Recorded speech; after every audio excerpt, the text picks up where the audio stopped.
유한요소 방정식의 계산과 조립의 원리는 간단한 스프링 시스템의 해석 과정을 살펴봄으로써 쉽게 이해할 수 있습니다. 그래서 여기서는 스프링 요소의 방정식을 유도하고 여러 개 요소로 이루어진 스프링 시스템의 예를 통해서 전체 방정식이 만들어지는 과정을 학습하겠습니다. 먼저 한쪽 끝이 고정되고 다른 쪽 끝에 힘이 작용하는 스프링이 어떻게 변형되는지를 살펴보겠습니다. 작용하는 힘의 크기 F와 그로 인해서 발생하는 변위 델타는 선형적인 비례 관계가 있으며 이를 수식으로 표현하면 F equals K 델타입니다. 여기서 비례 상수 K는 스프링 상수입니다. 이번에는 다른 스프링들과 연결된 하나의 스프링의 거동을 살펴보겠습니다. 그림은 이 스프링을 주변의 스프링으로부터 분리시킨 자유물체도를 보여주고 있습니다. 스프링의 양쪽 끝에 작용하는 힘이 각각 F1과 F2이고 양 끝에 발생하는 변위가 델타1과 델타2이며 이들 힘과 변위의 관계가 탄성적이라면 이 관계는 여기서 보는 바와 같이 선형 대수 방정식으로 표현됩니다. 이 방정식을 요소 방정식이라고 합니다. 이 요소 방정식은 윗첨자 2를 붙여서 K 델타 equals F라고 간략하게 나타낼 수 있습니다. 여기서 K를 요소 강성 행렬, 델타를 요소 변위 벡터, 그리고 F를 요소 힘 벡터라고 합니다. 강성 행렬의 각 원소의 값은 여러 방법으로 구할 수 있습니다. 스프링 요소에 대해서는 간단한 평형 조건을 적용해 구할 수도 있습니다. 스프링 축 방향의 평형 조건에 의하면 F1은 F2와 크기가 같고 부호가 반대입니다. 즉, F1 equals 마이너스 F2입니다. 또한 양 끝에 발생하는 변위를 델타 1과 델타 2라고 하면 스프링의 변형된 길이는 델타 1 마이너스 델타 2이며 스프링 상수를 K라고 하면 F1은 델타 1 마이너스 델타 2에 K를 곱한 값과 같습니다. 이 관계에 따라서 요소 강성 행렬 원소의 값이 각각 K와 마이너스 K, 마이너스 K, K가 됨을 알 수 있습니다. 그러나 이와 같이 단순한 평형 조건에 의존한 요소 평형 방정식의 유도 방법은 좀 더 복잡한 요소에 적용하기가 불가능하거나 또는 어렵습니다. 유한 요소 방정식을 유도하는 여러 방법 중에서 가장 직관적이며 직접적인 방법은 직접 강성법입니다. 이 방법은 힘과 변위의 관계를 직접적으로 적용해 요소의 강성 행렬을 유도하는 방법입니다. 힘과 변위의 관계는 강성을 이용해 나타낼 수 있습니다. 강성은 물체가 변형에 저항하는 정도를 의미합니다. 즉, 어떤 변위를 일으키는 데 필요한 힘의 크기를 나타내는 비례 상수를 강성 계수라고 합니다. 예를 들어서 스프링에 작용하는 힘과 변위의 관계를 나타내는 F equals K 델타의 관계식에서 스프링 상수 K는 변위 델타를 발생시키는 데 필요한 힘의 색이 F를 나타내는 강성 계수에 해당됩니다. 이번에는 스프링 요소의 방정식을 강성 계수와 관련지어서 살펴보겠습니다. 강성 행렬의 원소 K11은 변위 델타 1과 힘 F1의 비례 관계를 나타내는 강성 계수입니다. 마찬가지로 K21, K12, K22는 각각 델타 1과 힘 F2, 델타 2와 힘 F1, 그리고 델타 2와 힘 F2의 관계를 나타내는 강성 계수입니다. 일반적으로 KIJ는 델타 J와 F1의 비례 관계를 나타내는 강성 계수입니다. 힘과 변위 그리고 강성 계수의 관계는 여러 개의 요소와 절점을 포함하는 여러 종류의 유한 요소 모델에 대해서도 보편성 있게 적용됩니다. 그림의 예에서 보는 바와 같이 n개의 자유도를 갖는 유한 요소 모델의 방정식에 대해서 살펴보겠습니다. 여기서 KIJ는 힘 FI와 델타 J의 비례 관계를 나타내는 강성계수입니다. 강성계수 KIJ는 델타 J의 변화에 따른 FI의 변화율이라고도 표현할 수 있습니다. 수식으로 표현하면 FI를 여러 델타들의 함수라고 볼 때 KIJ는 FI의 델타 J에 관한 편도 함수입니다. 이를 좀 더 직관적인 물리적 개념으로 바꾸어서 표현하면 KIJ는 델타 J를 제외한 모든 변이를 고정시키고 델타 J가 1이 되도록 했을 때 유발되는 FI의 값이라고 할 수 있습니다. 이것이 바로 직접 강성법의 기본 개념입니다. 이제 스프링의 문제로 다시 돌아가서 직접 강성법의 개념을 바탕으로 유한 요소 방정식을 다시 살펴보겠습니다. 방금 설명한 강성계수의 개념에 의하면 델타 2의 값이 0이 되도록 고정되고 델타 1의 값이 1이 되도록 변형되었을 때 유발되는 F1과 F2의 값은 각각 K11과 K21이 됩니다. 또한 이들 값이 각각 스프링 상수 K와 마이너스 K임을 쉽게 알 수 있습니다. 같은 방식으로 K12와 K22가 결정됩니다.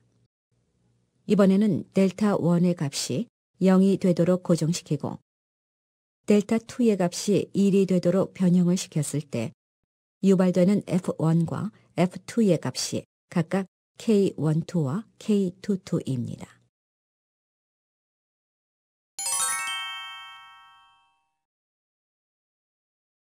앞에서 설명한 강성계수의 개념을 바탕으로 두 개의 스프링 A와 B가 연결된 시스템의 유한 요소 방정식을 유도해 봅시다.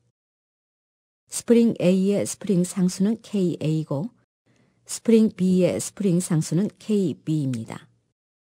스프링 A의 양 끝은 절점 1과 2이며 스프링 B의 양 끝은 절점 2와 3입니다. 두 스프링은 절점 2에서 연결되어 있으며 절점 2를 공유하고 있습니다.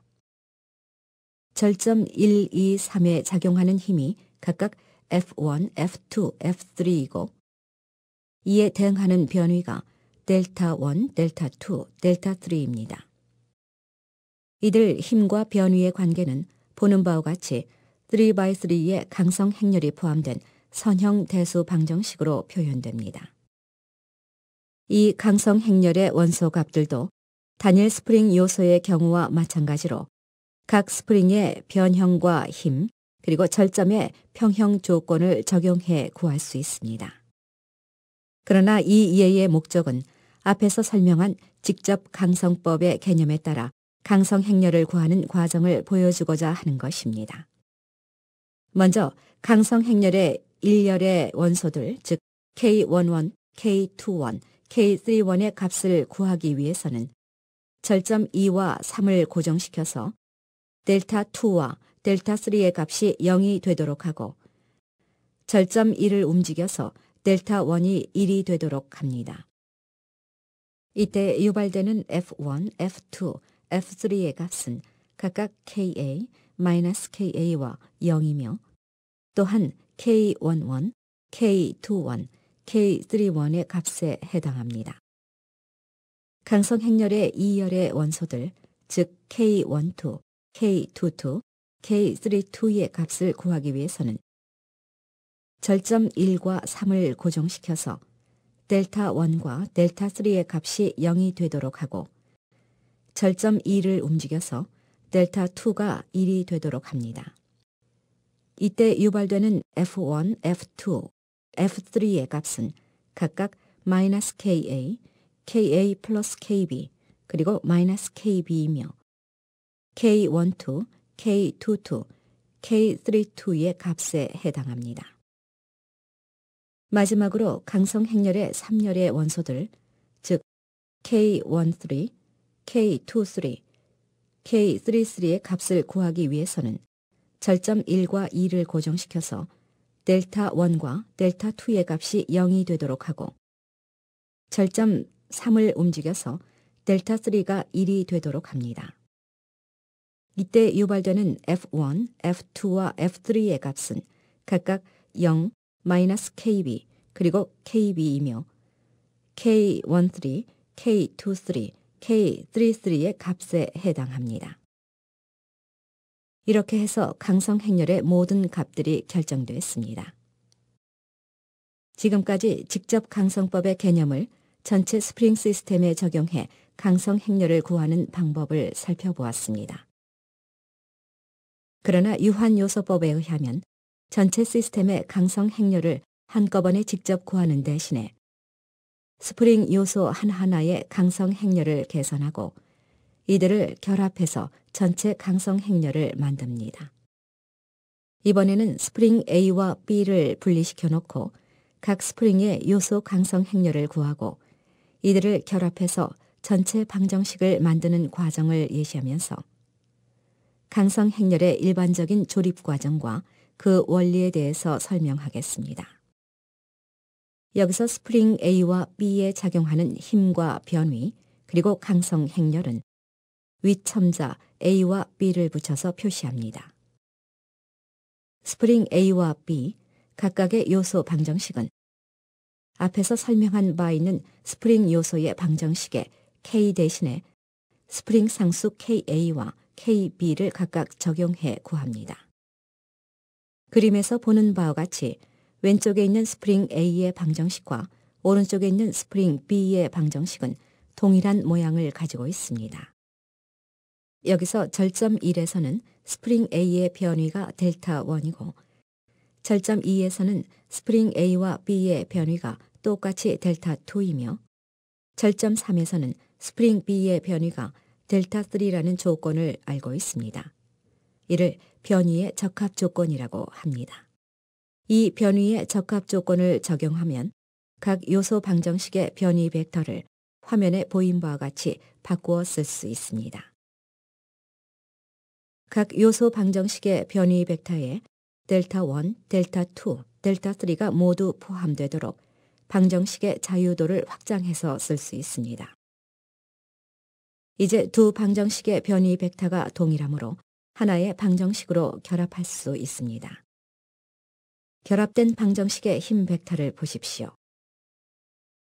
F1A는 절점 1에 작용하는 F1과 같고 F2A와 F2B의 합은 F2와 같고 F3B는 F3와 같습니다.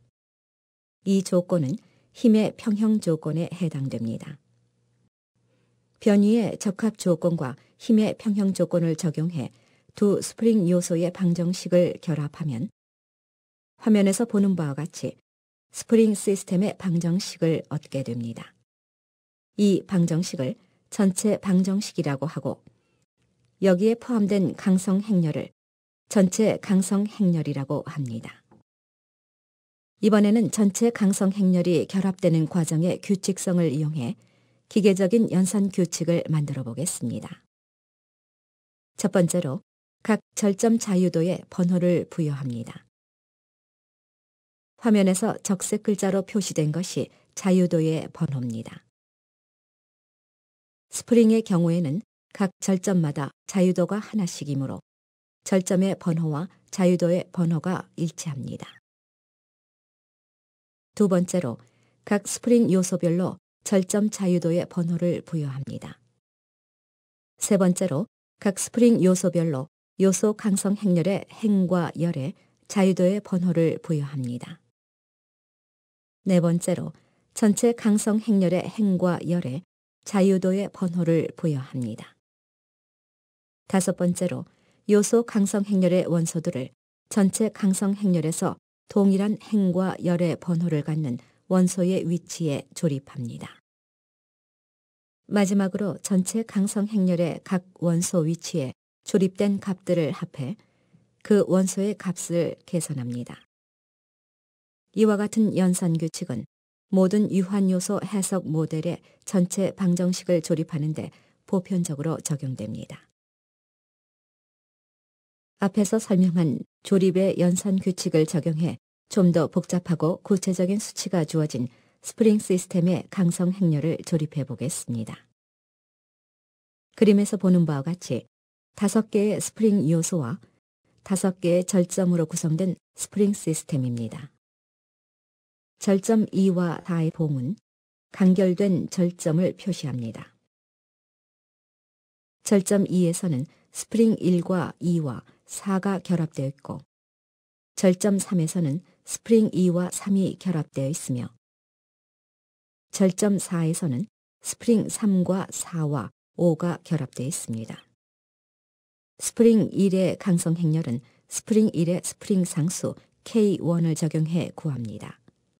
그래서 각 원소의 값을 15 또는 마이너스 15로 대체합니다. 스프링 2의 강성 행렬은 스프링 2의 스프링 상수 12를 적용해 구합니다. 같은 방식으로 스프링 3, 스프링 4, 스프링 5의 강성 행렬을 각각 구합니다. 그리고 자유도의 번호를 부여합니다. 요소 강성 행렬의 열과 행에 해당하는 자유도의 번호를 부여합니다. 전체 자유도의 수가 5개이므로 전체 강성 행렬은 5x5의 정방 행렬이 됩니다. 전체 강성 행렬의 행과 열에 번호를 부여합니다. 이제 요소의 강성 행렬의 각 원소를 전체 강성 행렬에 해당하는 위치에 조립합니다.